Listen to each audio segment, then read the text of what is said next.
Sunday special ரொம்ப நாள் கழிச்சு மீனும் ப்ரானும் எடுத்திருந்தோம். எல்லாத்தையுமே க்ளீன் பண்ணி வச்சுட்டு ஒவ்வொரு வேலையாக பார்க்க ஆரம்பிச்சிட்டேன்.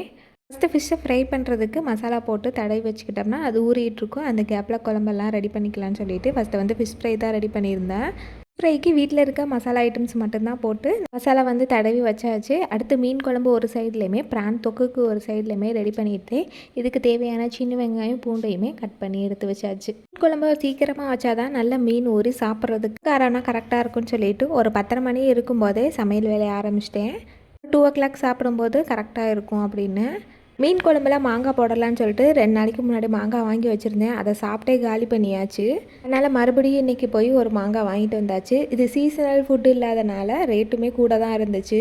ஒரு வழியாக மாங்காய் போட்டே மீன் குழம்பே ரெடி பண்ணியாச்சு. இன்னொரு சைடு வந்து இட்லிக்கு மாவு ஊற வச்சுருந்தேன். அதையுமே சமையலோடைய ஒரு சைடை வந்து அரைச்சி வச்சுக்கலான்னு சொல்லிட்டு ஒரு சைடு வந்து கிரைண்டரை போட்டு விட்டேன்.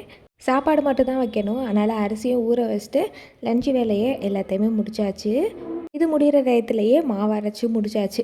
ஒரு வழியாக கிச்சன் வேலை வந்து முடிஞ்சிருச்சு மதியானத்தோட. இதுக்கப்புறம் பாப்பாவுக்கு ஹோம் ஒர்க் இருந்துச்சு, ப்ராஜெக்ட் ஒர்க் இருந்துச்சு.